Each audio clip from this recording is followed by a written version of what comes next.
I pretty much play Anderson guitars exclusively these days. And that came about because way back when I had a job in Silicon Valley, we used to go to lunch.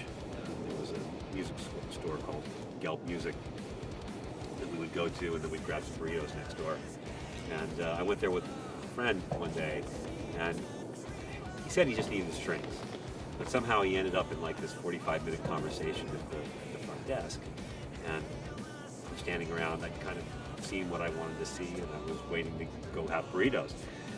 But I made the mistake of doing this and looking up at the guitars that hung from the ceiling. And right at that moment, the sales guy comes over my shoulder and says, "You want to play one?" I said, "Yeah, well, he's not going to be done anytime soon, so what the heck, yeah." So he got me down one of the Anderson 6-strings, and I just sat in the corner and played it while I was waiting for my friend. And that did me in. I was like, this is the guitar that I have to play from now on. So they're quite expensive, and you even then you would put a deposit down, half deposit, and then wait 6 months, and then when they delivered the guitar, you paid the second half. So the good news was you only had to pay for half of it once, and then you had 6 months to save the rest of the money. But they're great guitars. So over the years, I had that first 6-string, which is a Strat body like this, and then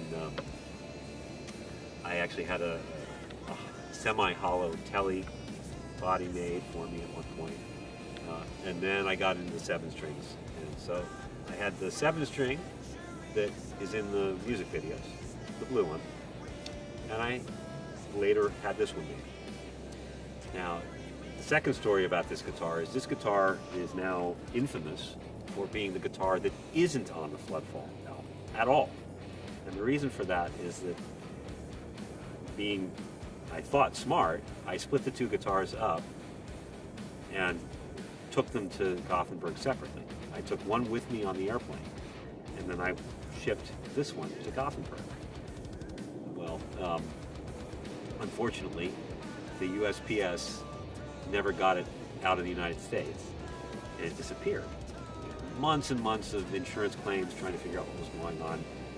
No idea what happened to it. But this is where the magic of Tom Anderson Guitar Works comes back, because I was living in Germany with my family at the time, and we were coming back from IKEA, buying furniture, and I get this email from Rachel at Tom Anderson Guitar Works.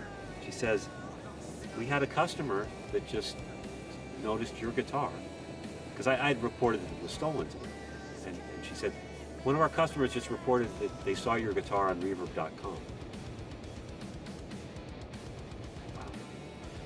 So sure enough, I go check on Reverb.com, and there's not only a picture of this guitar, but the detailed description that I had put in the guitar case before I shipped it, because I thought that maybe customers would have to see those details.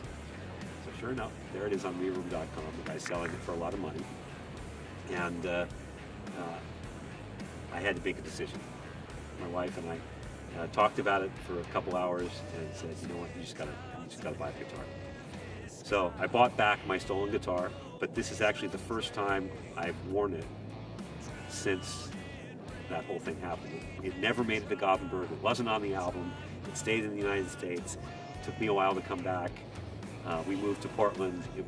I had it shipped to my parents' house in the Bay Area, so it stayed in my parents' not their attic, but their upstairs area for about a year. And so it's finally home. But yeah, this poor thing, I really wanted to have it on the album with the other one, so I had some variety, and it was all the blue guitar on the album.